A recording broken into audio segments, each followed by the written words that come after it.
Vamos a comenzar con la mesa 2 del día de hoy en este foro Retos de Jalisco al 2030. Les doy la más cordial de las bienvenidas. Yo soy la doctora Victoria Rodríguez y les agradezco muchísimo estarnos acompañando aquí presencialmente, pero también a quienes nos acompañan en la transmisión a través de redes sociales. El día de hoy me voy a permitir presentarles brevemente ahorita y en cada participación más a detalle el perfil de cada uno de nuestros ponentes. Está con nosotros la licenciada Andrea Blanco Calderón, coordinadora de Desarrollo Social del Estado de Jalisco.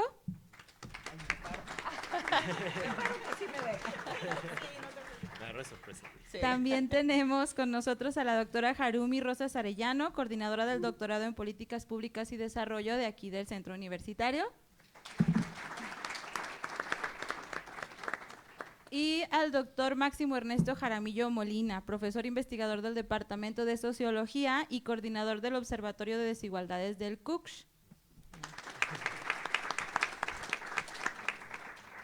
Voy a permitirme presentarles también al maestro Luis Gustavo Padilla Montes, rector del Centro Universitario de Ciencias Económico-Administrativas, para que nos dé unas palabras como parte de la inauguración de esta mesa.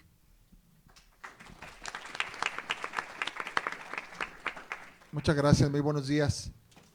Es un gran gusto primeramente recibir a Andrea, coordinadora estratégica de desarrollo social.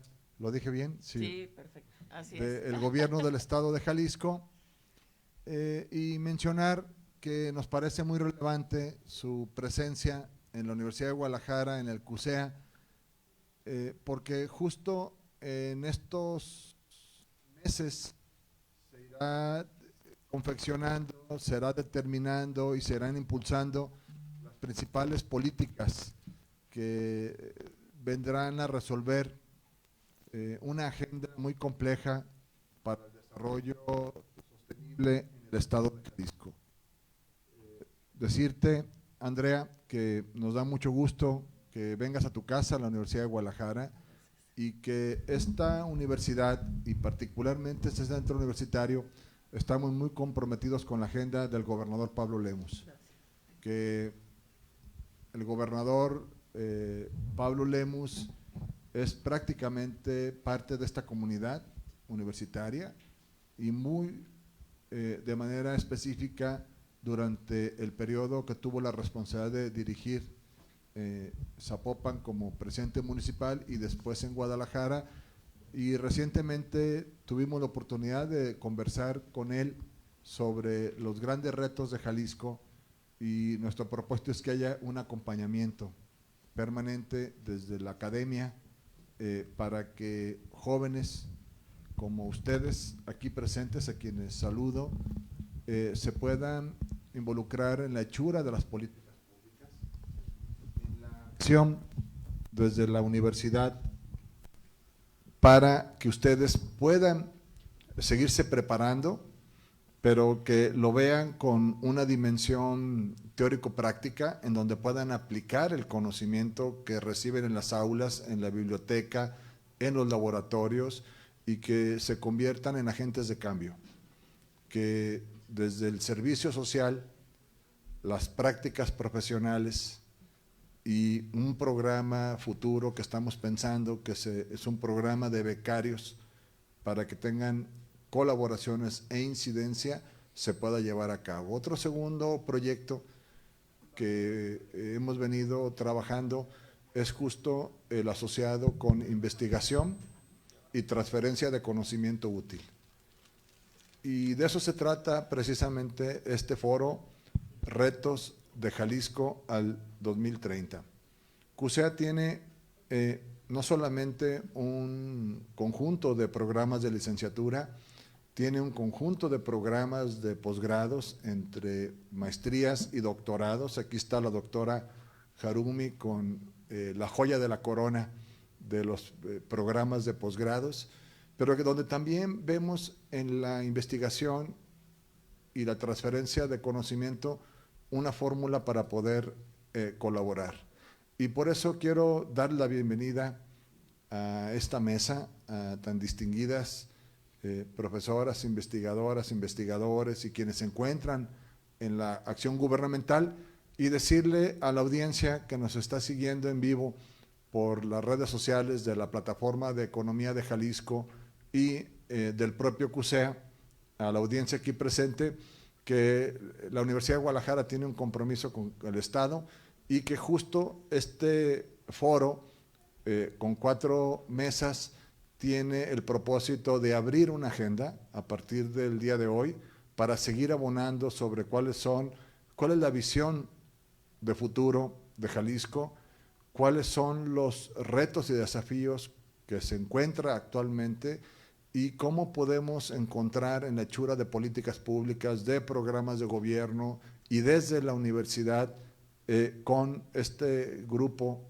intelectual alternativas de solución. Así es que les deseo que este diálogo para identificar los problemas centrales que enfrenta Jalisco hacia el 2030 en lo concerniente a esta mesa en particular sobre el desarrollo social nos permita tener un panorama preciso y por quienes están haciendo, digamos, la acción desde diferentes puntos y que esta audiencia pues realmente se convierta más que en un actor pasivo, que verdaderamente piensen ustedes que tienen en sus manos las posibilidades de poder interactuar y de poder transformar a nuestra sociedad desde la Universidad de Guadalajara, desde Jalisco. Así es que, pues, enhorabuena y estaremos escuchándolas con mucha atención en esta mesa. Muy buenos días.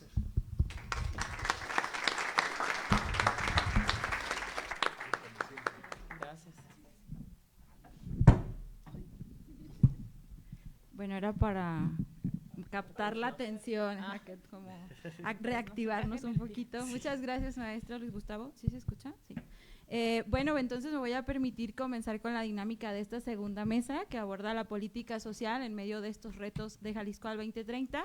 Y nuestra primera participación va a ser de parte de la licenciada Andrea Blanco Calderón, coordinadora de Desarrollo Social del Estado. Cuenta con más de 10 años de experiencia en el servicio público, diseñando e implementando estrategias y políticas públicas orientadas al desarrollo social. Ha participado en la creación de proyectos para promover la cultura de paz, la cultura, la educación y el deporte. Es la responsable del diseño y ejecución de programas dirigidos al empoderamiento económico de las mujeres. Coordinadora de programas de fomento al empleo, capacitación y vinculación empresarial. Colabora en diversas organizaciones de la sociedad civil organizada y enfocadas en la defensa y restitución de derechos de la población más vulnerable. Es licenciada en Relaciones Internacionales por el ITESO y sin más preámbulo le comparto que tiene 15 minutos aproximadamente para su participación. De todos modos yo te hago la seña para poder tener espacio para todas las participaciones y también como preguntas del público al final. Perfecto. Gracias. Bueno, buenos días a todos los chavos y todos los maestros que nos acompañan el día de hoy. Gracias por la invitación, rector. Para mí es muy importante que se conozca qué es lo que se va a hacer y se está haciendo desde el gobierno del Estado en tema social, en proyectos sociales. Si bien llevamos apenas un mesecito, un mes y medio en esta administración, nosotros llevamos caminando en las administraciones municipales ya. Yo en lo personal, ya este es mi 13º año, yo empecé en Zapopan, en el DIF, siempre con el corazón, así, con muchísima disposición de ayudar a las personas más vulnerables. Yo agradezco a la vida y a Diosito que siempre me ha dado oportunidad de tener trabajos donde pueda echarle la mano y donde pueda generar oportunidades para las personas más vulnerables. Me parece que la carrera social es una forma de vida, me parece que es parte de tu identidad y algunas personas lo reconocen más grande, lo reconocen en el camino. Yo tuve la fortuna desde muy chiquita a darme cuenta, porque tenía la mamá, una introducción muy rápida, tengo una mamá muy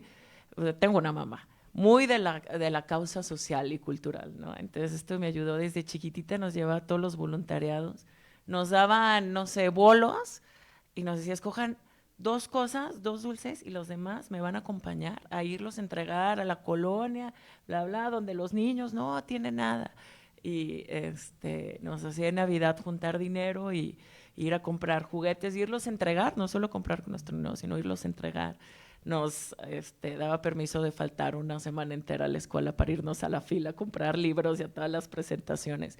Entonces, desde muy chiquita crecí en un núcleo familiar donde la causa social y tender la mano a la gente que menos tiene era normal. O sea, no esperas que nadie te lo aplauda, no esperas que nadie te lo reconozca, sino es lo que se debe hacer. Entonces, eso me ha formado mi carácter y me ha hecho involucrarme desde secundaria, preparatoria, ya después en la carrera, en proyectos sociales. Luego mi papá me dice, a ti te encanta la causa perdida, Andrea, te encanta sufrir. Y sí, me gusta ser la defensora de las personas que a veces no tienen voz, ¿no? Y ya con esto le doy para adelante a mi presentación. Yo le tengo que cambiar. Yo estoy señora y no sé cambiarle. A ver, ¿cómo le hago aquí? A ver, ahí está, para que vean. Ya la siguiente semana es mi cumpleaños, entonces ya me siento cada vez más cerquita de los 40. Bueno, nosotros reconocemos 3 problemáticas como gobierno del Estado en el tema social, con el enfoque social. La primera es todo lo que tiene que ver con la brecha de desigualdad y el combate a la pobreza. Ahorita les voy a enseñar unas gráficas. La segunda es la desigualdad en el cuidado de las personas. También ahorita le voy a hacer ahondar más en el tema. Y el tercero, la salud mental, el combate a las adicciones y los trastornos alimenticios. Y ya para concluir, todo lo que tiene que ver con las propuestas de intervención y los proyectos estratégicos que tenemos como gobierno. Bueno, el primero, ahí se alcanzan a ver la gráfica, pues bueno, se ve cómo se ha reducido la pobreza y la pobreza extrema en Jalisco en los últimos años. Si lo pueden ver, del 2016 al 2022, pues sí ha tenido una disminución muy importante. Esto tiene que ver mucho también con los programas sociales del gobierno federal.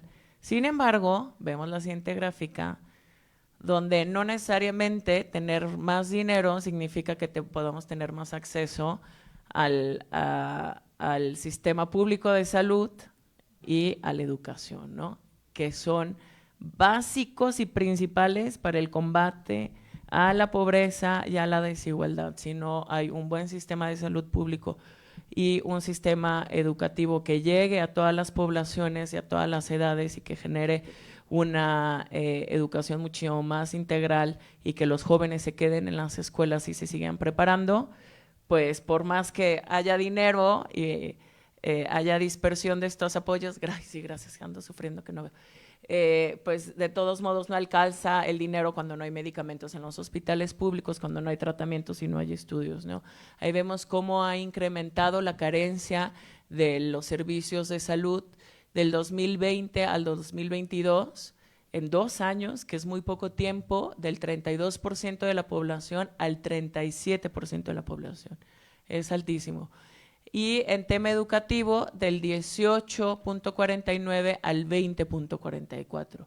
No es tanto, sin embargo, lo que no gusta es que va en aumento en vez de en disminución, ¿no? El segundo es la desigualdad en los cuidados de personas. Yo creo que esto es algo que ahorita se está muchísimo más platicando al respecto y es importantísimo porque las mujeres no tenemos que cargar por nada más por ser mujeres, el rol de cuidadoras. 4 de cada 10 mujeres mayores de 15 años brindaron apoyo o cuidados a personas del hogar, mientras que solo 1 de cada 10 hombres lo hizo.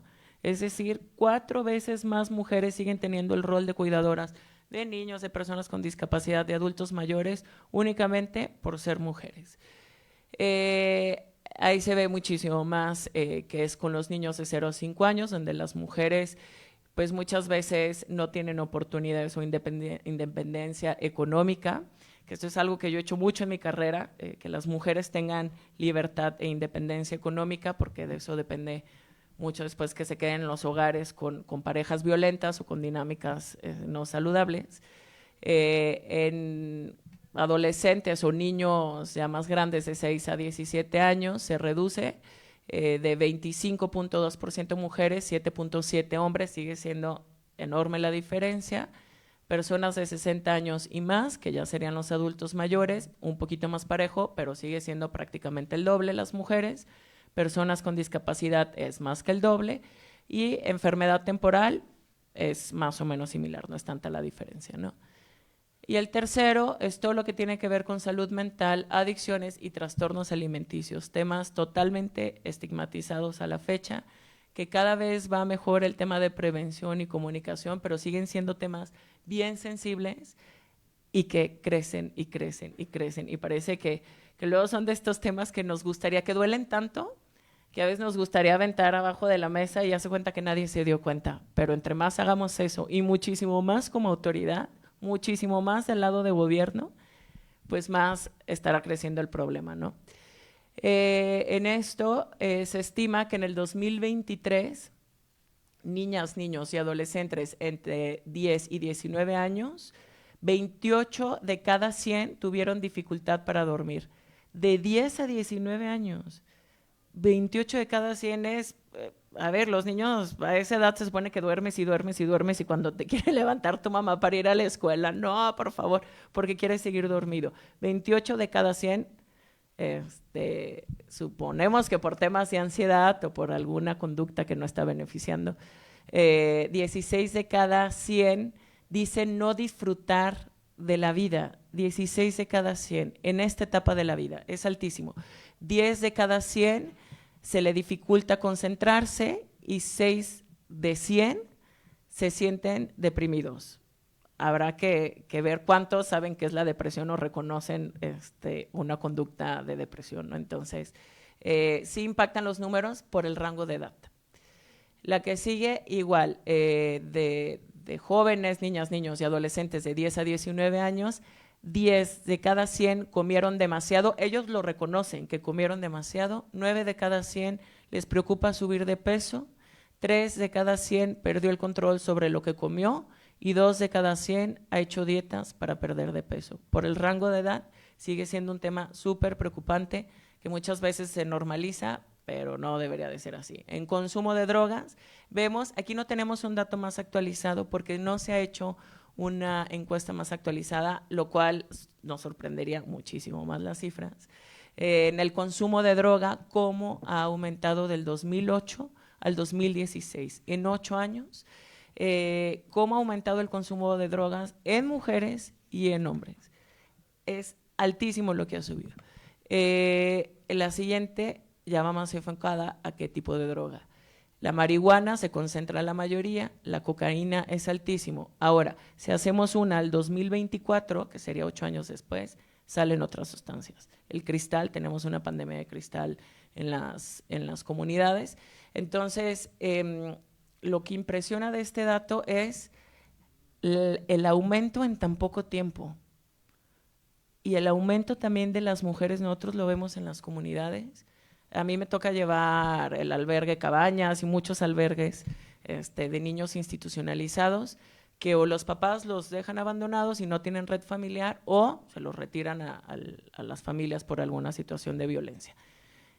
Y es impresionante ver cada vez los cuneros más llenos. Antier fue a Hogar Cabañas, los cuneros estaban al 70% llenos de mamás que habían consumido durante el embarazo.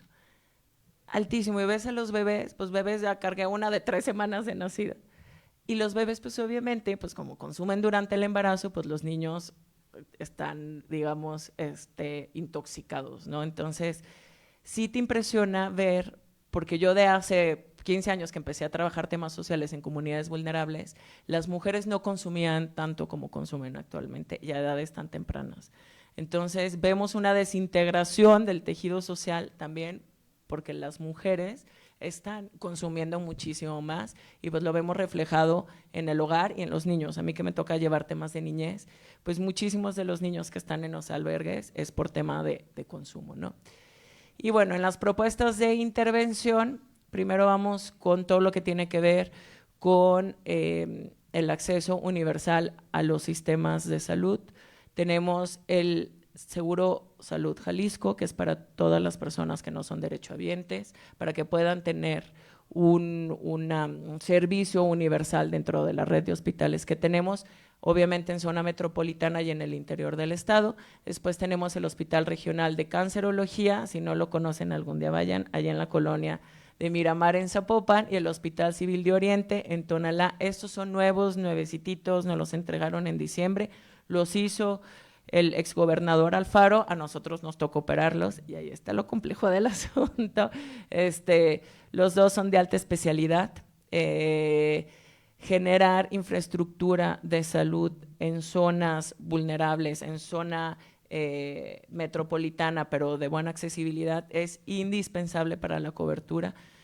Sabemos que el tema de cáncer pues es un tema que va creciendo también, y que cada vez es más la escasez de medicamentos, de tratamientos, de estudios. Entonces, bueno, tenemos que echar a andar el Instituto de Cancerología. Ya está en operación, pero está en un 50% porque todavía hace falta de los 2 edificios la mitad de la obra, ¿no? Pero ya están operando el 50%. La segunda es, la tercera, perdón, la ampliación de nuestra red de hospitales regionales. Le estamos apostando mucho, no solamente a hacer nuevos hospitales, la administración pasada hizo muchísimos nuevos hospitales, sino a que se tenga la cobertura que se necesita. Porque luego vamos a hospitales en El Grullo, en El Grullo, en Jocotepec, a otro municipio, y resulta que es un materno infantil, pero pues no pueden recibir partos ahí porque no hay anestesiólogo, no hay pediatra, no hay ginecólogo, y pues si es un hospital lo tienes que tener el servicio 24/7, no decides cuándo tener a tu hijo, al menos que sea programado, ¿no? Entonces, ese es el gran reto, la cobertura de las especialistas en el interior del estado. Es complicado porque no todos se quieren ir a trabajar a zonas que muchas veces son zonas que no son muy seguras en la actualidad. Es todo un reto. Estamos trabajando sobre un programa de incentivos a trabajadores para que vayan a trabajar en el interior del estado, sobre todo los especialistas. Los sueldos es otra, porque en lo privado ganan muchísimo más que en lo público. Entonces, por ejemplo, conseguir psiquiatras y psiquiatras que quieran trabajar en lo público es bien complicado, ¿no? Pero bueno, le estamos apostando a que haya toda la cobertura, sí mejorar la infraestructura, sí tener más infraestructura, pero con la cobertura que se requiere en personal, en especialidades, en medicamentos y obviamente en insumos médicos, ¿no? Y bueno, la atención universal para niñas y niños con cáncer, diabetes tipo 1 y padecimientos renales, no solamente en atención, sino también en prevención. Tenemos 3 bolsas etiquetadas en la Subsecretaría de Apoyo a Organizaciones de la Sociedad Civil, que depende de la Secretaría de Asistencia Social, para que puedan las asociaciones civiles hacer este trabajo de prevención y en algunos casos de detección y de atención. Entre esas 3 bolsas son alrededor de 100 millones de pesos para que puedan acceder las asociaciones civiles. Esto es súper positivo porque sale ya etiquetado para asociaciones civiles que trabajen esos temas en específico. Y la quinta, las brigadas de salud de casa por casa, con equipos multidisciplinarios que tienen trabajadoras sociales, que tienen psicólogas, en algunos hasta psiquiatras, y por supuesto médicos. ¿Para qué? Para que la gente que a veces no tiene acceso a algún hospital regional o que no tiene acceso a especialistas, pueda llevarlo desde su casa o una brigada en la comunidad.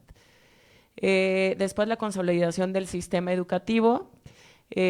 Bueno, la actualización y fortalecimiento del programa Recrea. Yo he hecho mucho énfasis, no nada más es el tema de que los estudiantes tengan tecnología, que tengan estas aulas Google, que son 40 computadoras con las, ¿cómo se llaman las tablets estas? Las Chromebooks. Es que yo no soy nada moderna para la tecnología. No solamente es que tengan herramientas tecnológicas, sino que cuenten con las condiciones en su escuela y que también pensemos un poco más en qué quieren los niños, ¿no? Porque no todos su tirada es el tema tecnológico y aprenden a través de la tecnología. Hay niños que aprenden muchísimo más a través de los temas culturales o los temas deportivos.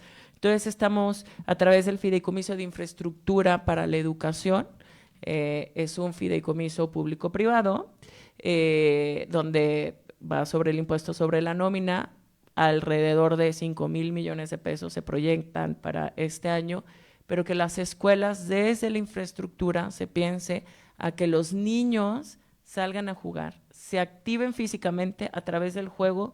Yo soy una súper deportista, pero porque nunca me diagnosticaron, pero yo creo que fui niña con déficit de atención e hiperactividad, seguro.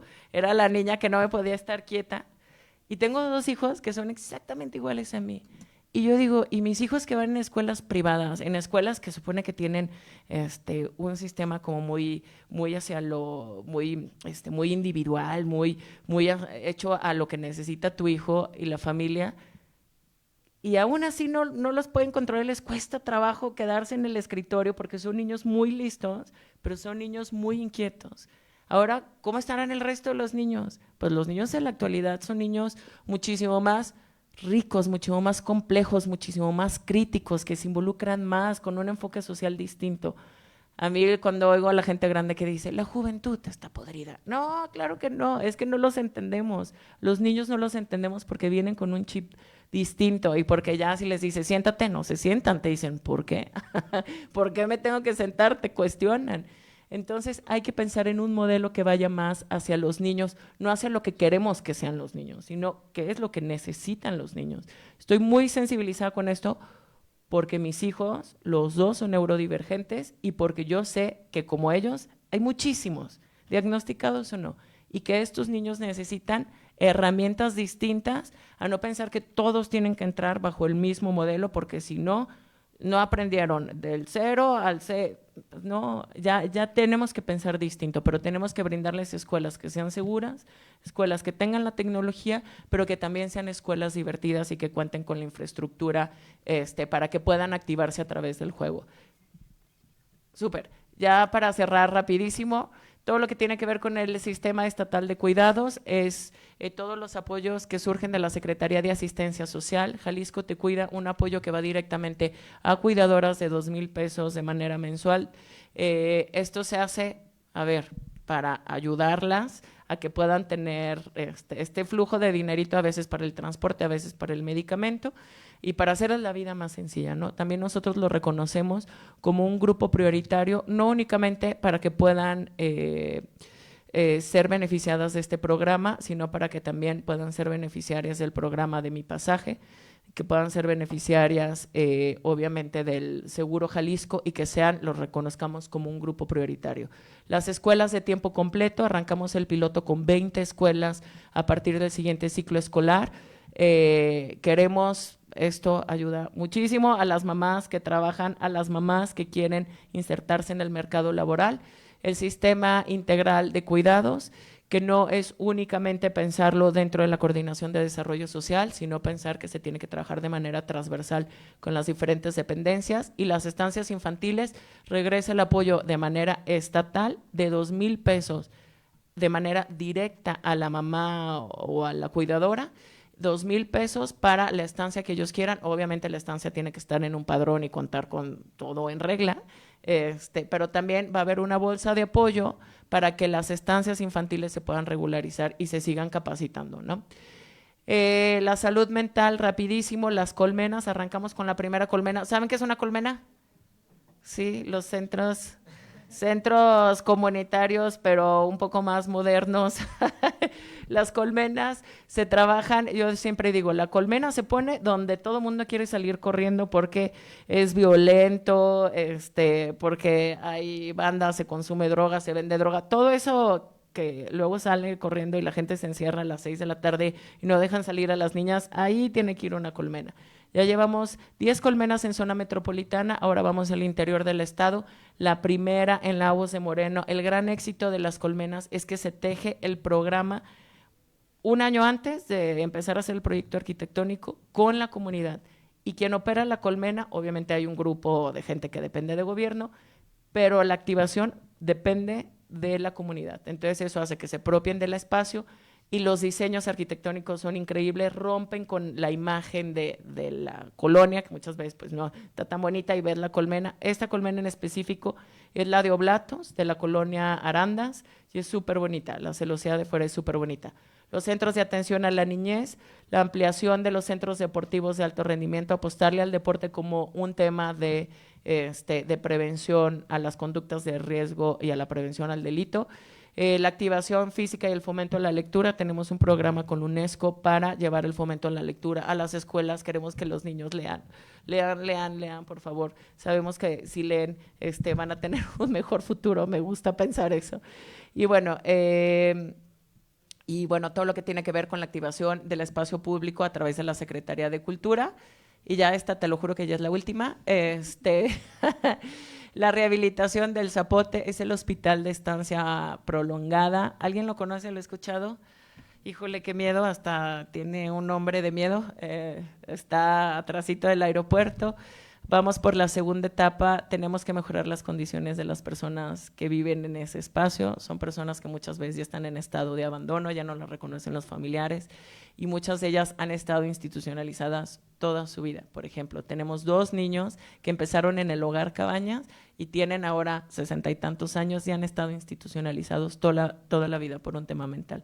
Hay que mejorar. Esas personas tienen exactamente los mismos derechos que tenemos nosotros, entonces tenemos que mejorar las condiciones de vida de esas personas. El fortalecimiento del área de paidopsiquiatría dentro de SALME. No queremos pensar que nuestros niños tienen temas de salud mental, pero nuestros niños tienen temas de salud mental y no lo podemos ocultar. Lo que tenemos que hacer es atenderlos. Necesitan tratamientos. No todos necesitan tratamientos médicos, pero sí algunos de ellos necesitan tratamientos médicos y necesitan acompañamiento con sus familiares que no saben cómo llevar este tipo de temas y muchas veces hasta, como alguna vez vimos, hasta encadenaban a los niños, ¿no? Entonces, esta área ya está. Hay que seguirla fortaleciendo, hay que tener los medicamentos de nueva generación en tema psiquiátrico, no los viejitos que tienen un montón de secuelas. Hay que tener los medicamentos adecuados y hay que tener el abasto de medicamentos. Estamos trabajando arduamente en eso. Y bueno, tercero, y ya me callo, bueno, penúltimo, ya me callo, el centro, este es un proyecto muy mío que lo vamos a poner al lado de Salme, aquí en Soquipan, aquí en Zapopan, cerquita de Cusea. El Centro de Atención a los Trastornos Alimenticios y a la Depresión Postparto, el primero público que va a haber a nivel México. ¿Por qué? Porque sabemos que estos tratamientos tienen un gran estigma, que se atienden en clínicas privadas, que es muy caro poderlo soportar para las personas y para sus familias, que están muy enfocados en las mujeres, porque, bueno, depresión postparto, pues, puras mujeres, y trastornos alimenticios sigue siendo arriba del 90% las mujeres. Queremos que tengan un espacio seguro, un espacio donde se puedan internar y puedan estar con sus bebés. Muchísimas de las mujeres no reconocen tener una depresión postparto por la culpa que tienen de tener un bebé y porque tienen que amamantar a sus hijos y prefieren no tomar ningún medicamento y caen en una depresión cíclica y después caen hasta con riesgo suicida o logran pues ya dejar este mundo, ¿no? Entonces, la depresión es un tema que no lo puedes controlar, así como un trastorno alimenticio, no es ponte de buenas, come, deja de preocuparte, es un tema que se tiene que atender y lo tenemos que atender desde lo público porque las personas no pueden pagar, esto es para los fifís y esto para los no fifís, te puedes enfermar de depresión postparto, nada más si tienes lana, pues no, lo tenemos que hacer desde la proyección pública. Y el cuarto y ya último es el primer centro de autismo en Tepa. Este es un proyecto de la señora Malle, de la esposa del gobernador Pablo Lemus. Ella ha implementado centros de autismo tanto en Zapopan como en Guadalajara y ahora vamos por el primero en Tepa y el segundo en Puerto Vallarta. El tema de autismo crece y crece. También son tratamientos carísimos que si se atiende a tiempo pueden tener una muchísimo mejor vida los niños ya de adolescentes y en la vida adulta. Entonces, pues bueno, muchísimas gracias. Y perdón por el tiempo extra que me tomé. Muchas gracias, licenciada Andrea. Entiendo que querías seguir hablando, queríamos seguir escuchándote también, pero bueno, también que nos quede oportunidad de a lo mejor interactuar un poquito al final y ya te daré otro espacio. Bien, vamos a continuar ahora entonces con la doctora Harumi Rosas Arellano. Ella es doctora en Ciencias Económico-Administrativas, maestra en Políticas Públicas de Gobiernos Locales, ambos por la UDG. Actualmente es profesora investigadora del Departamento de Estudios Regionales INESER y coordinadora del doctorado en Políticas Públicas y Desarrollo. pertenece al Sistema Nacional de Investigadores en el nivel 1 y sus líneas de investigación se relacionan con temas de política social, gobiernos locales, así como diseño y evaluación de política pública. Adelante. Gracias. Bueno, buenas tardes. Sí, ya. Antes que nada, muchísimas gracias por este espacio, por la oportunidad de dirigirme a ustedes y gracias a ustedes por acompañarnos. En esta ocasión yo voy a concentrarme en platicar sobre 3 temas que son muy importantes, pero yo voy a considerar solo sobre la política social local, ¿sí? Voy a partir, ¿me prestas el control, por favor? Ahí está, gracias, no te preocupes. En el trabajo que realizamos en la Plataforma Economía de Jalisco, desde que inició, hemos trabajado y hemos identificado, y lo seguimos haciendo, que existe política social local, tanto en el gobierno estatal, como ya lo señalaron, como en los gobiernos municipales, no solo en la zona metropolitana. Entonces, por eso es tan importante estudiar lo que ocurre en materia de política social en los municipios. Y hay 3 temas que son muy importantes porque durante el 2004 se realizaron cambios en la normatividad a nivel federal que van a influir en los siguientes años en la política social que vamos a tener a nivel local en los estados y en los municipios. El primero de ellos, es las cuestiones de alimentación, el segundo, cuidados, que afortunadamente ya vemos que está en la agenda, y lo que tiene que ver con monitoreo y evaluación de política social.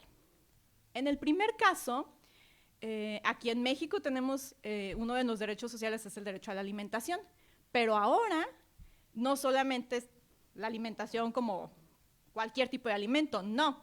Ahora la alimentación debe ser nutritiva, suficiente y de calidad con pertinencia cultural y haciendo con una atención especial para la población infantil. Esto ya está en nuestra Constitución. Adicionalmente, el año pasado se creó la Ley General de Alimentación Adecuada y Sostenible y esto también tuvo implicaciones y también en Jalisco ya tenemos la Ley para garantizar el derecho humano a la alimentación del Estado. ¿Qué significa esto? Que ahora vamos a tener en los siguientes años que transformar todos estos programas que ya existían desde hace mucho tiempo, para que no solamente se genere un acceso a la alimentación, sino que esa alimentación cumpla con las características que define el derecho social, ¿sí? Entonces vamos a tener que hacer estos cambios. Y algo bien importante, y que todos estamos conscientes de ello, es que cuando se hace un cambio en la normatividad y tenemos que hacer cambios en las políticas y en los programas, implica financiamiento. Ahora también, de acuerdo a lo que señala la ley, implica una participación de los 3 órdenes de gobierno e incluso de la sociedad. Entonces ahora todos tenemos que estar más involucrados en estas políticas. Requerimos información, ¿sí? Ahorita la licenciada Andrea hablaba de que no siempre tenemos datos más recientes, ¿sí? Podemos estar trabajando con datos de hace muchos años que ya no necesariamente nos son tan útiles cuando queremos hacer ajustes de la política o de los programas. Y necesitamos también coordinación entre las diversas áreas, no solo entre los 3 órdenes de gobierno, sino entre las mismas áreas de un solo orden de gobierno. Porque cuando hablamos de alimentación no solo le toca desarrollo social, le puede tocar también a lo que tiene desarrollo económico, al DIF, etcétera. ¿Sí? Se tiene que trabajar en equipo para poder asegurarnos de poder garantizar este derecho para la sociedad. En el tema de cuidados, desde hace ya algunos años a nivel federal se discute, el año pasado todavía se sigue esta discusión, todavía hay muchas cosas que están pendientes y se están discutiendo en la Cámara de Diputados y de Senadores, pero aquí en Jalisco, Jalisco avanzado por sí solo, tenemos, ya lo señalaron, la Ley del Sistema Integral de Cuidados para el Estado de Jalisco, que se creó el año pasado, ya se conformó el Sistema Integral de Cuidados de nuestro estado y ahora existe el Programa Estatal de Cuidados desde octubre, si mal no recuerdo, una cosa así. ¿Qué implica? Que si bien ya existían algunos otros programas relacionados con cuidados, pues ahora vamos a tener que ir a revisarlos, tener nuevos programas y de igual forma necesitamos información, necesitamos coordinación entre los órdenes de gobierno y entre las dependencias y también necesitamos financiamiento. Y el tercer tema que es bien importante y que también hubo cambios tiene que ver con el monitoreo y con la evaluación de la política social. Nosotros, hasta hace unos meses, todo lo que tenía que ver con monitoreo y evaluación era responsabilidad de Coneval, del Consejo Nacional de Evaluación de la Política de Desarrollo Social.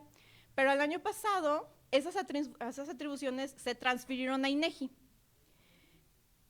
Afortunadamente aquí en Jalisco, nosotros tenemos, Jalisco ha sido uno de los estados que tiene más sólido su sistema en términos de monitoreo y evaluación de Jalisco, y eso lo ha reconocido Coneval desde hace algunos años.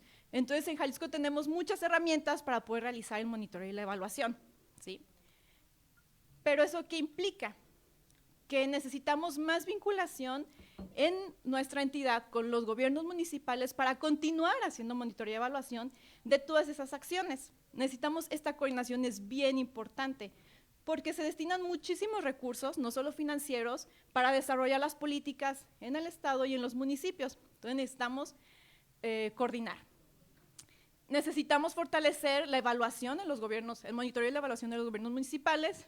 Necesitamos financiamiento y también la planeación. La evaluación se tiene que planear y eso es bien importante. Entonces también tiene que estar muy vinculada.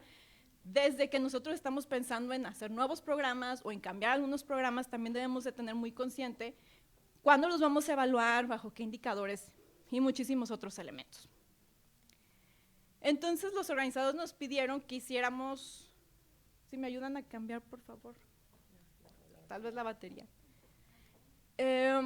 Los organizadores, no te preocupes, nos pueden ayudar allá. Esta funciona en los controles de la tele. Mira, buenísimo, muchísimas gracias. Nos pidieron también que trabajáramos y que pensáramos en soluciones o recomendaciones que pudieran surgir a partir de lo que quisiéramos comentar, de estos retos de los que he hablado. Pero más que una solución, una recomendación, yo lo pongo como una reflexión, ¿sí? En Jalisco tenemos muchas fortalezas, se ha trabajado mucho la parte de la política social, existen muchos esfuerzos en el estado y en los gobiernos municipales, pero también tenemos que ser muy conscientes que todos los cambios que se generan en la normatividad a nivel federal, pues influyen, ¿sí? Y también generan cambios en la normatividad estatal y incluso en la reglamentación de nuestros municipios. Entonces eso implica que vamos a tener que hacer cambios, ajustes. Entonces en esta idea de tener una visión del 2030, pues tenemos que ser muy conscientes de qué necesitamos cambiar. Y que todos esos cambios implican financiamiento, implican planeación, implican la necesidad de tener información. Porque si nosotros decidimos continuar o cambiar un programa o una política, es bien importante que esas decisiones se tomen con información. Saber si está funcionando, si no, qué sí está funcionando, qué no, qué se puede mejorar. Y a partir de toda esta información es que se pueden tomar decisiones. Sí, entonces yo lo voy a dejar hasta aquí y les agradezco muchísimo por escucharme. Gracias.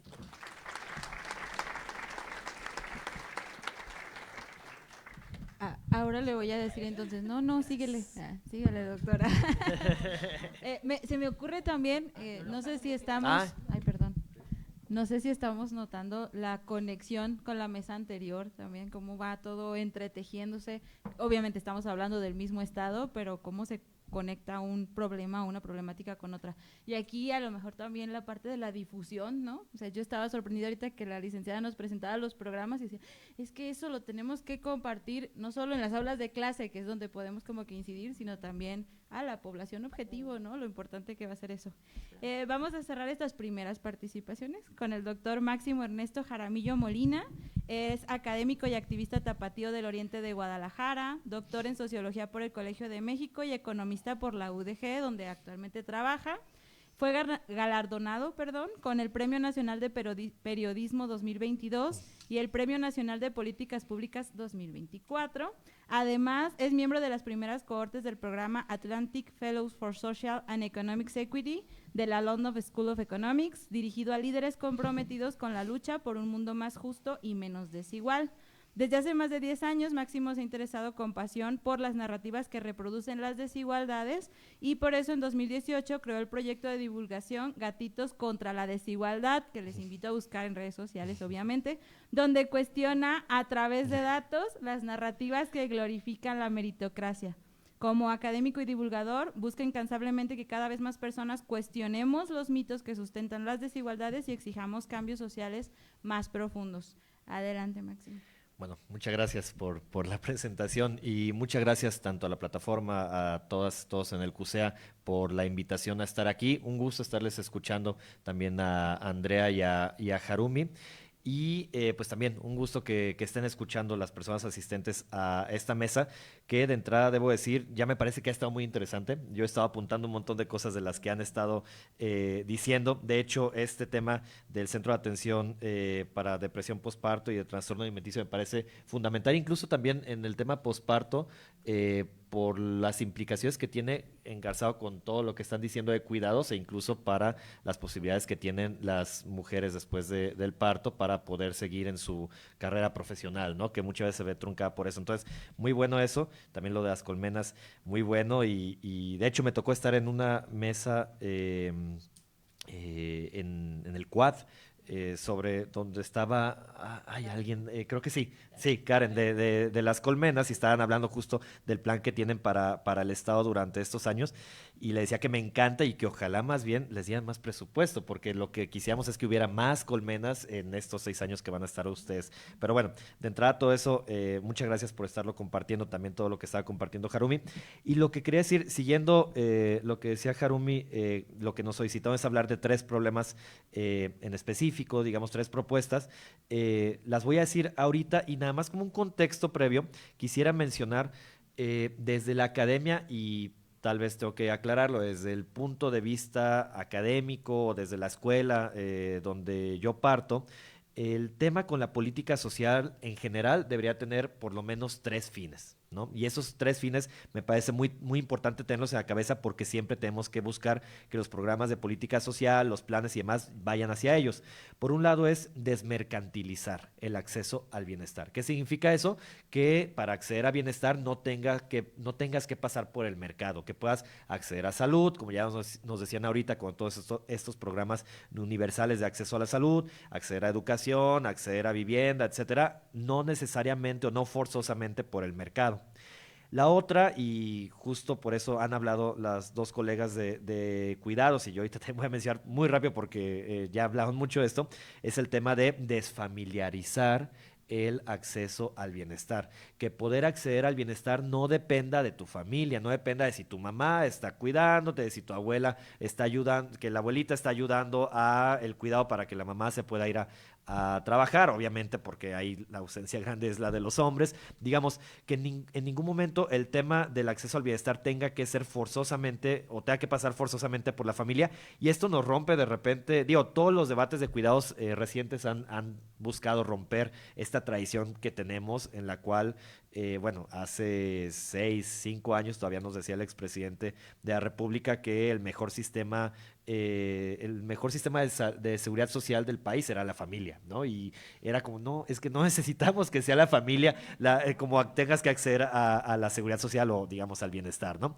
Entonces, esas son 2, desmercantilizar, desfamiliarizar, y la última, redistribuir. También lo que tiene que hacer digamos, la política social es, al final de cuentas, redistribuir no solamente el ingreso, la riqueza, sino en general el bienestar. Dicho eso, esos 3 puntos, voy a hablar muy rápido de 3 temas que de alguna manera me parecen importantes para el Estado en términos de política social. Y primero aclarando también que, como saben, pues política social es un campo súper amplio donde puede haber temas de los que ya se han hablado y otros, ahorita voy a introducir uno más que ahorita no hemos tocado en la mesa. Entonces, el primero es el tema de la pobreza extrema, que ya nos hablaban hace rato. Quería decir una cifra muy rápidamente. Por los distintos cambios que hubo en la política social a nivel nacional durante los últimos años, empezando o caracterizado principalmente por la eliminación del programa Prospera en 2019, que era el programa focalizado a personas en situación de pobreza extrema, y que de alguna manera eso se fue y lo que subió fue este tema de las pensiones universales para adultos mayores, mayores de 65 años. El cambiar un programa focalizado, siendo el más importante, focalizado a pobres extremos, por uno universal y además universal a los adultos mayores, ese cambio lo que tuvo como implicación es que digamos, el porcentaje de personas, por ejemplo, en pobreza extrema que reciben programas sociales bajó durante los últimos 6 años y aumentó al mismo tiempo el porcentaje de personas que reciben programas sociales entre los hogares más ricos. ¿Sí? Eso es un tanto extraño, sobre todo con el tema de lo que nos decían a nivel nacional, que era este tema de primero los pobres. En realidad, los pobres ahora reciben menos programas sociales que antes y en general clases medias, clases altas reciben más, que no está mal que reciban más desde un punto de vista universal de la política social, que es el que yo comparto, pero pues sí está mal que los pobres extremos reciban menos programas sociales. ¿Cuál es el dato específico para Jalisco? En Jalisco, en 2018, 38% de las personas en situación de pobreza extrema recibían al menos un programa de transferencias monetarias, de estos programas que otorgan dinero por la razón que sea, ¿no? Y en 2022 eso bajó a 27%, ¿sí? Que también es impensable. Estamos hablando de personas en situación de pobreza extrema y en 2022 solamente 27% de ellas recibían un programa de transferencia social, de transferencia monetaria, perdón.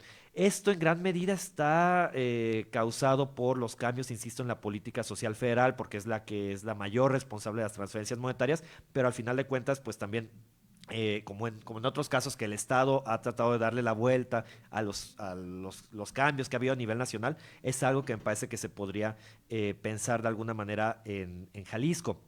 Ahora, también con el tema de la pobreza extrema es muy importante hablar que hay que pasar de este enfoque del asistencialismo al derecho, ¿no? Que el recibir un programa social es un derecho para las personas, sobre todo más para las personas en pobreza extrema, y sobre todo porque los temas de asistencialismo pueden generar estigmas o pueden generar estas falsas ideas que les llaman de estas creencias de que los pobres que reciben programas sociales se pueden volver dependientes del Estado, ¿no? Pueden generar dependencia, le llaman estos mitos que ahorita que decían mi semblanza. Yo trato de trabajar mucho con temas además de con datos sobre política social, también con temas de narrativas, y pues hay una narrativa muy fuerte que nos dice que no hay que darle dinero a los pobres porque van a dejar de trabajar, porque ya no van a querer trabajar, siendo que son los que más trabajan, son los que más horas trabajan en el país, son los que más en mayor porcentaje tienen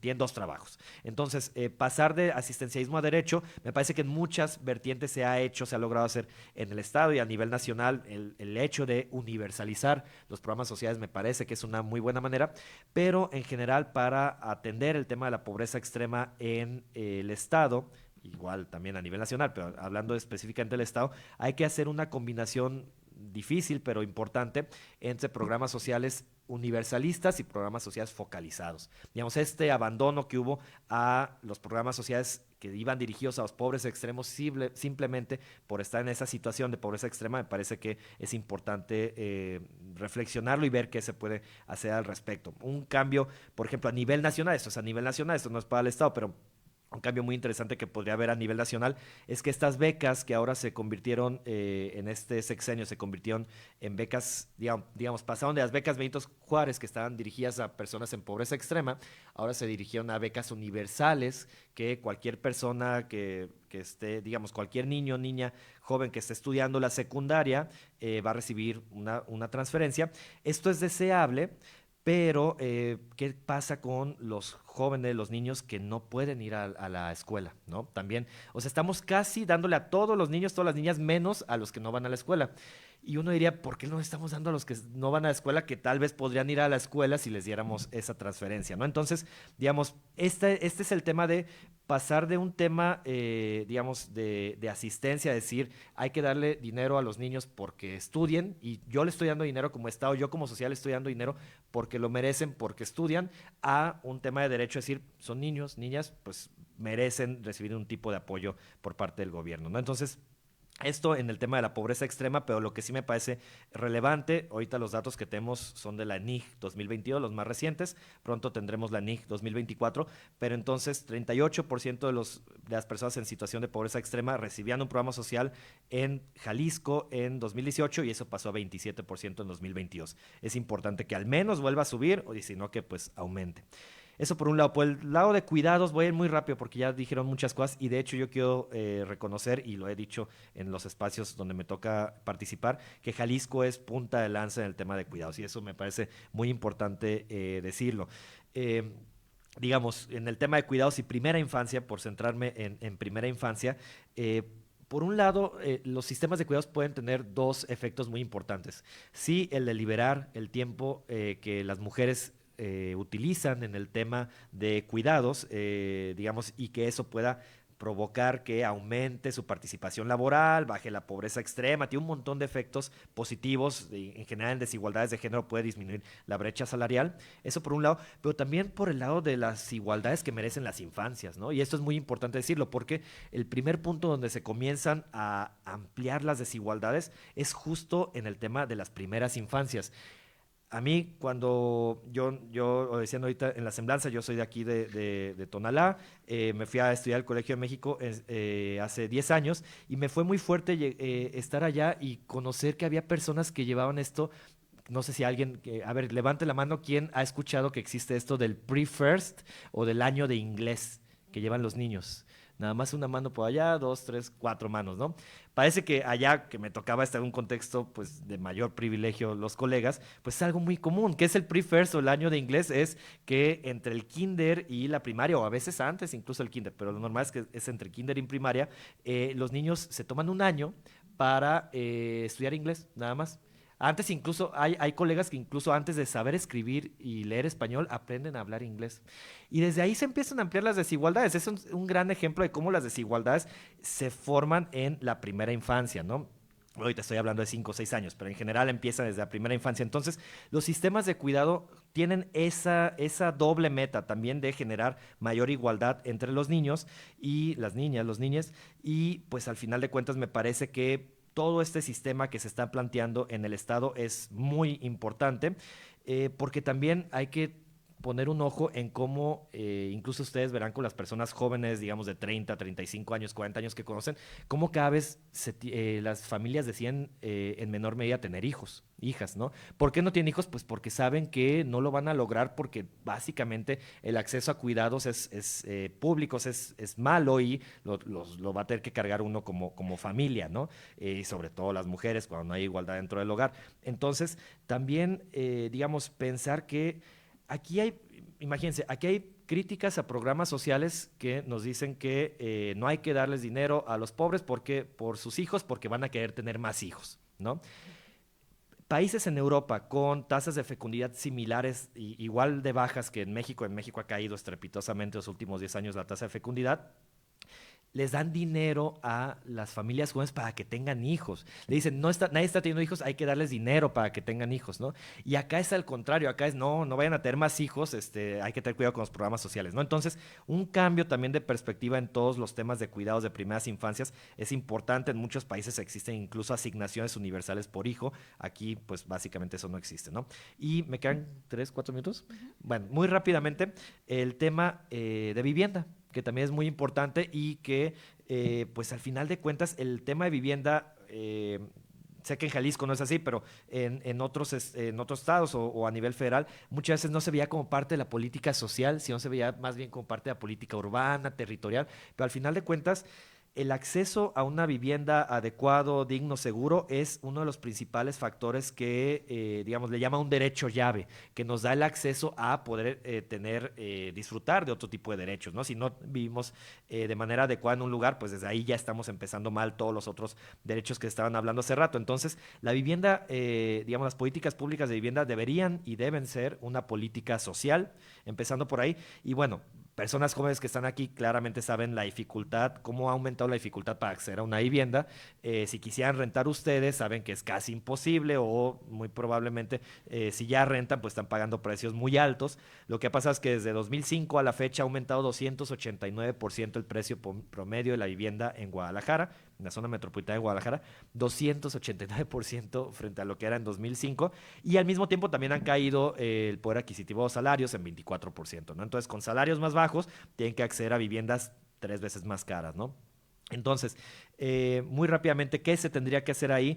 Por un lado está todo el tema de la regulación del mercado. Digamos, el mercado de la vivienda es un mercado que no es un mercado perfecto, no es un libre mercado y más bien está acaparado, y en ese sentido el Estado debería de regularlo con temas de construcción de vivienda social y demás, que esto ya está hablando de alguna manera el gobierno federal en el Plan Nacional de Vivienda. Y también el tema de la desmercantilización. En Tlajomulco, con un gobierno de Movimiento Ciudadano, comenzaron este tema de, creo que llaman Primero Tu Casa o algo así, pues un programa donde el gobierno interviene y, digamos, es el intermediario entre quienes quieren poner a rentar una vivienda y quienes quieren alquilar la vivienda, quienes quieren vivir ahí. Subsidia para algunas personas esa renta, las da más baratas las rentas, les paga completo a quienes están proporcionando la casa, y hace algún tipo, distintas políticas más complejas para buscar que haya este tema de alquiler regulado. Eso es algo que no existe ni a nivel estatal ni a nivel federal. Pero que se está proponiendo a nivel federal buscar estos programas de alquiler social. Por ejemplo, para estudiantes en Ciudad de México se propuso este tema que para los que están estudiando, que son menores a 30 años, creo, y que están estudiando, les están proporcionando vivienda mucho más barata, con ciertos requisitos, pero es un tema de, al final de cuentas, buscar desmercantilizar la vivienda. Y pegado a todo este tema de vivienda, cosa muy importante es el tema de las personas en situación de calle. Según el DIF Jalisco, de 2020 a 2023 aumentó 48% la población en situación de calle en el estado, y es algo que digamos, a simple vista es muy, muy claro y es difícil de ocultar, ¿no? A una propuesta que se ha movido en otros países para tratar de ayudar a la población en situación de calle, más allá de dar albergues, es estas propuestas de ingreso básico. En California, por ejemplo, hicieron, y en otros países, pero me acuerdo ahorita del caso de California, hicieron un experimento donde les daban un ingreso básico asegurado por 1 año o 2 años a las personas en situación de calle, que en México equivaldría tal vez a un ingreso de 10,000 pesos, algo así, y luego medían los resultados de cómo esto había ayudado a que salieran, obviamente, digamos, vivieran en algún lugar, consiguieran una vivienda, empezaran a trabajar, digamos, se volviera un ciclo virtuoso en el cual 2 años después dejaban de necesitar este ingreso básico y ya no eran personas en situación de calle, ¿no? Eso es algo que además es muy barato hacerlo porque realmente no son tantos, o sea, sí es un número importante de personas en situación de calle, pero no es como toda la población viviendo en pobreza extrema en el estado, son números mucho menores, y que en otros países, o en este caso de California, ocupaba lo que en México, lo que en Jalisco equivaldría a menos del 0.01% del presupuesto del estado, ¿no? Entonces, realmente a veces gastamos más en otras cosas que en estos tipos de programas que podrían ayudar a sacar a todas las personas en situación de calle. Y bueno, pues hay otro tipo de políticas relacionadas con vivienda que se podría hablar, pero en general creo que reconocer el tema de vivienda como un tema clave en política social sería muy benéfico para el Estado. Y lo voy a dejar ahí por el tiempo. Muchas gracias.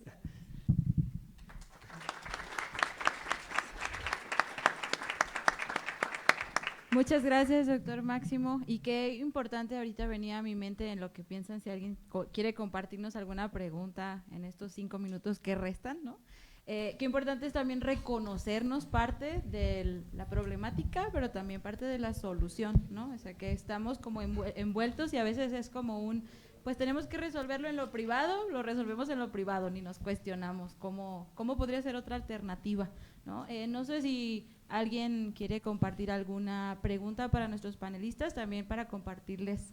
Ajá, por favor, no sé, acá adelante. Gracias. Mi pregunta va dirigida para la licenciada Andrea, y leí en una de sus diapositivas que quieren que Jalisco sea un estado bilingüe, y me gustaría saber qué se ha pensado, propuesto para poder llegar a esto. Sí, se tiene implementado digamos, como un piloto, más bien, en algunas escuelas a través de la plataforma. Recrea genera sus propios contenidos, tienen un edificio lleno de gente que hace software y programa y este tipo de cosas, y obviamente de educadores y de especialistas, y hace contenidos que los cargan a la página de Recrea. Entonces, la idea es, obviamente, terminar de equipar todas las escuelas con las aulas Google y con las pantallas táctiles que debe de tener cada salón, porque es mínimo un aula Google por cada 40 estudiantes y una pantalla, y que a través de la tecnología se conecten a las herramientas digitales y así poderles, digamos, brindar estas clases de inglés, ¿no? O sea, no son de manera presencial, porque si no, no te lo acabas en nómina, sino es a través de la plataforma Recrea. Y ahorita está en una fase de piloto. Muchas gracias. Muchas gracias. ¿Alguien quiere compartir otra pregunta? Acá, por favor. Licenciada, me encantó saber estos programas que se van a implementar. Mi madre es educadora, entonces estoy muy cerca del programa Recrea y creo que las conferencias han sido muy importantes para adaptar a los profesores y educadores a estas nuevas generaciones de niños que demandan mucha más atención, pero siento que al menos con el programa muy, pero creo que otro factor que se debe considerar son los padres de familia, que de alguna manera abandonan a sus hijos y esperan que los educadores o los profesores asuman el papel de padres, y no permite que sus estrategias se implementen de la manera que se espera. Porque al menos mi mamá tiene que regular a 20 niños emocionalmente que sus padres no le dan seguimiento o no conocen de estos programas. Entonces me gustaría saber de qué forma van a ayudar a que los padres se den cuenta de las necesidades de sus hijos que no reconocen. Sí.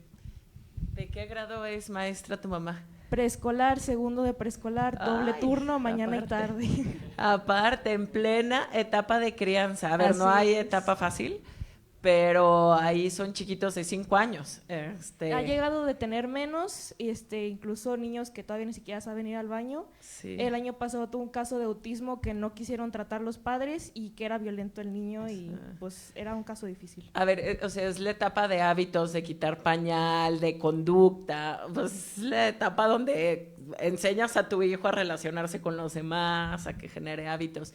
Entonces, sí, yo estoy de acuerdo que, digo, y lo digo como mamá de un niño de casi 4 años que cumple en febrero, que este tipo de cosas, o sea, el tema de la educación le corresponde a los papás, pues, o sea, en ese tipo de cosas, luego ves los contextos sociales y pues sí, o sea, la gente está sobreocupada o en situaciones que muchas veces, o sin herramientas para que realmente puedan criar a sus hijos de la mejor manera, ¿no? Porque no hay fórmula, no existe la fórmula, pero en un caso de autismo, si la escuela te está diciendo, oye, alerta, tu hijo no habla, oye, alerta, tu hijo camina en puntas, oye, alerta, tu hijo no hace contacto visual, llévalo a un neuropediatra, llévalo a tu pediatra de confianza, un doctor familiar, y no lo hacen los papás, pues sí, el tema es que nosotros podemos trabajar con los maestros porque al final son empleados o federales o estatales, pero pues dependen, digamos, de la nómina y del sistema, ¿no? Entonces es muchísimo más fácil pues hacer todas las capacitaciones y desdoblar todos los programas de formación. Con los papás pues no los puedes forzar, pero sí se planea apostarle mucho a Recrea Family, que es justo trabajar con los padres de familia, porque de verdad muchas veces no es que no quieran o por falta de amor a sus hijos, es por falta de herramientas o porque a veces sienten que no pueden con sus propias vidas o sus condiciones. Entonces sí, me parece que tu mamá trabaja en una etapa aparte bien sensible, porque a esa edad pues los niños son un amor y ellos no son culpables de absolutamente nada porque son niños, ¿no? Entonces sí vamos a reforzar todo lo que tiene que ver con Recrea Family, siempre de la manera pues voluntaria, porque uno no puede decir, ya no te dejo entrar a tu hijo si no vienes a escuela para padres, sí. Pero sí, por supuesto, que el tema de crianza es un trabajo de los papás. Y los niños no son culpables y a veces sus papás, no porque no quieran, porque también no es justo decir eso, ¿no? Pero a veces porque no tienen las herramientas, el tiempo, las condiciones o ellos no lo están pasando a veces bien, ¿no? Entonces, pues bueno, pero sí se va a reforzar el tema de Recrea Family y hay que apostarle. Yo estoy de acuerdo contigo, hay que apostar a los padres de familia.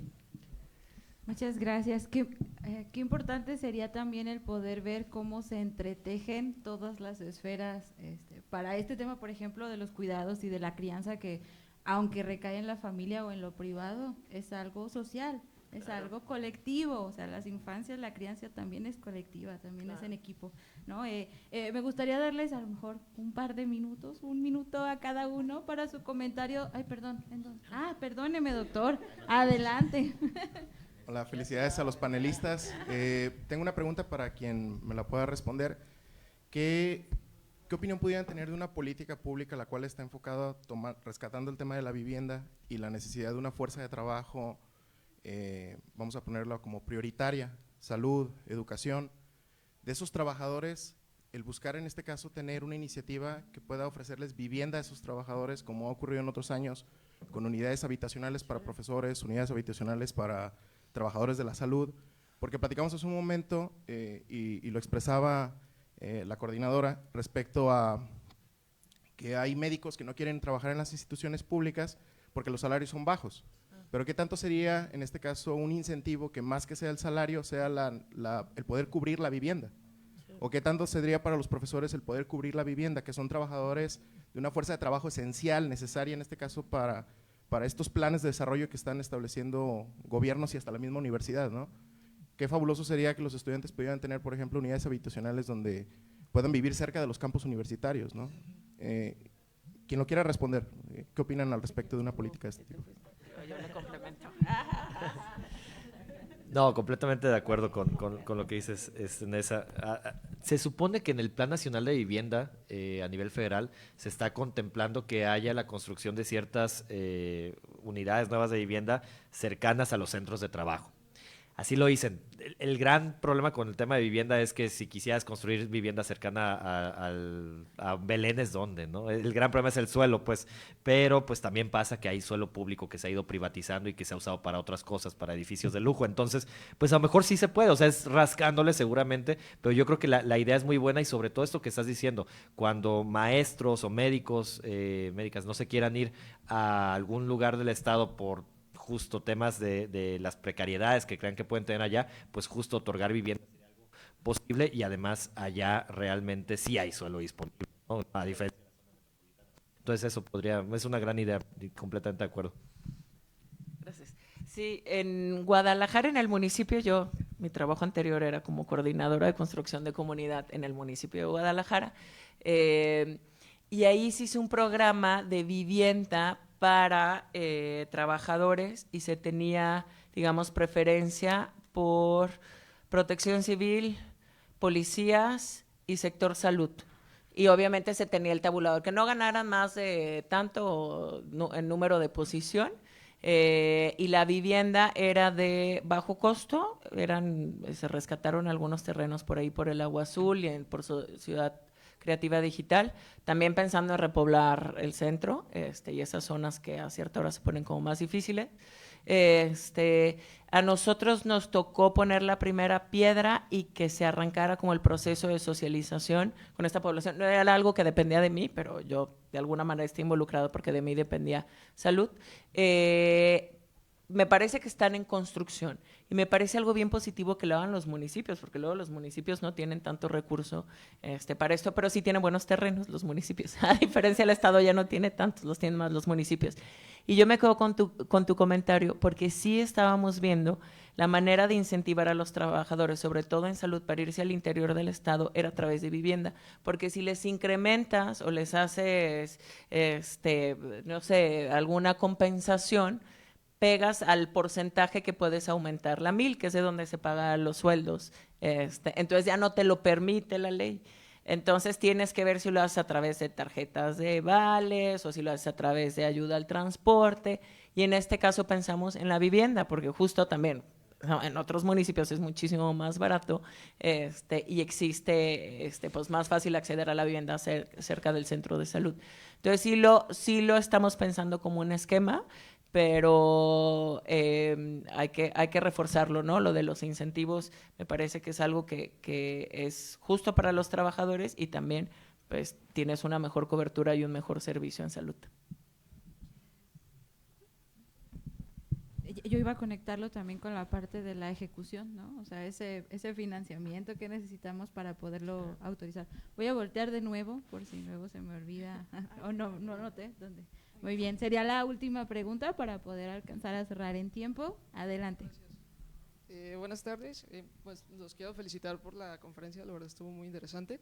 No sé si esté pagado, pero… No, si te escuchamos, no te preocupes. Bueno.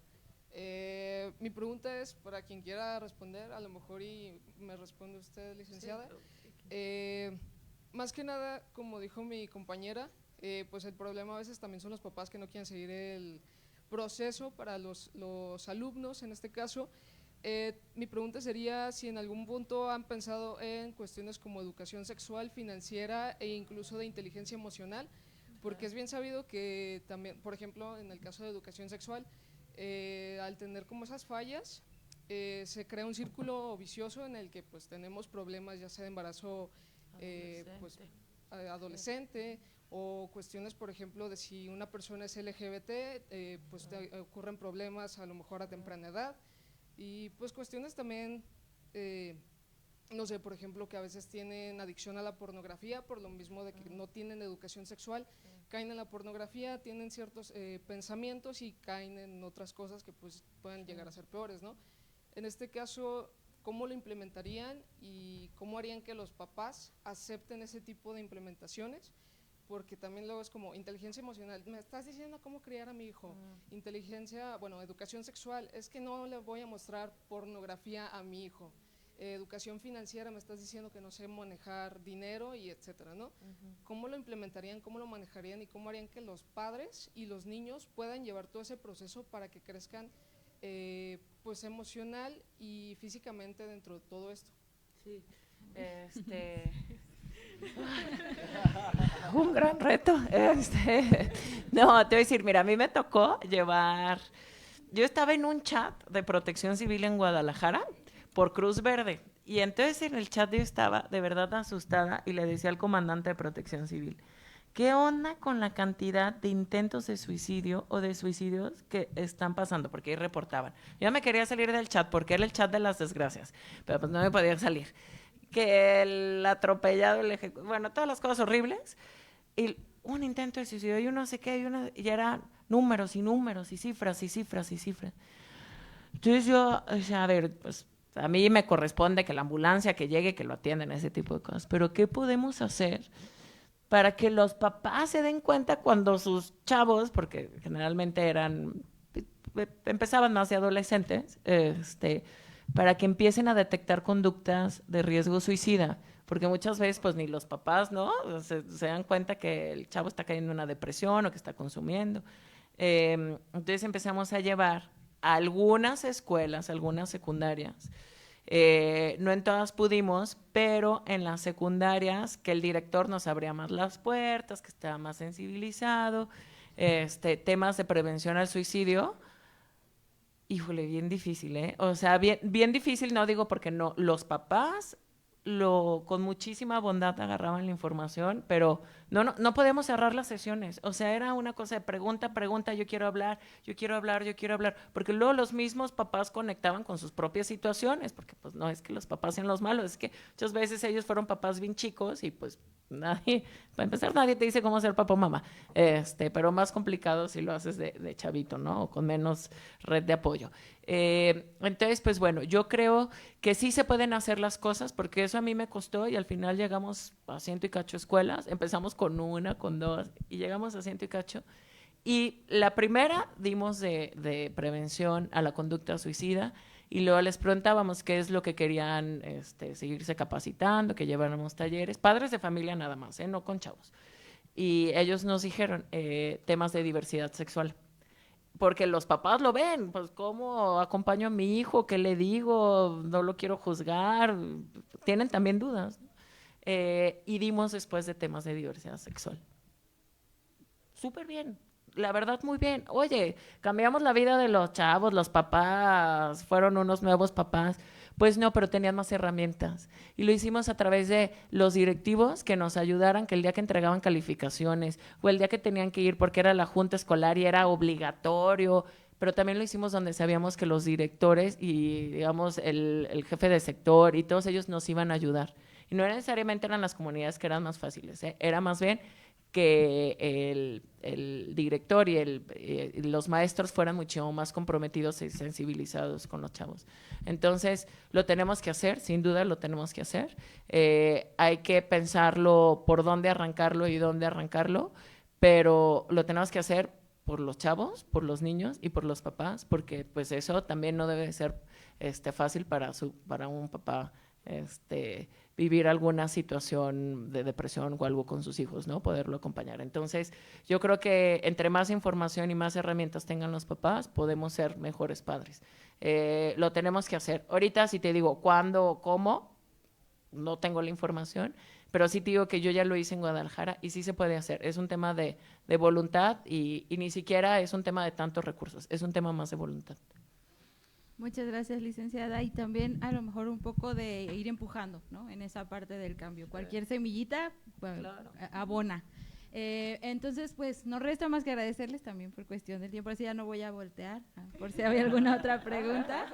Agradecerles sus intervenciones, agradecer también a quienes nos acompañaron en lo virtual, pero también en lo presencial, y ahorita nada más una fotografía de nuestros ponentes también, antes de cerrar. Pero con todos. ¿Quiere que todo el público? Perfecto, salgan, ¿no? Bueno, perfecto. Si entonces nosotros nos pasamos de este lado y se toma la foto al revés, ¿les parece? ¿Se puede tomar la foto de aquí para allá?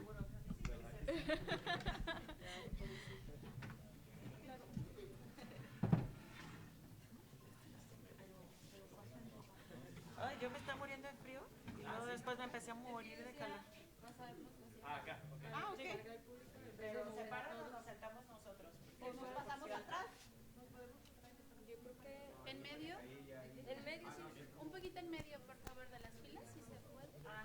Oye, pero ¿cómo le vamos a hacer así una de cada lado? No, ustedes me digan.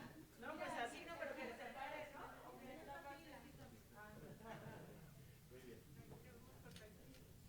A ver, si quieren primero ahí. Sí. Y ahora acá. No, dale. No pasa nada. Es que como no alcanza. Ah, ok. Listo, gracias. Va, y ahora acá.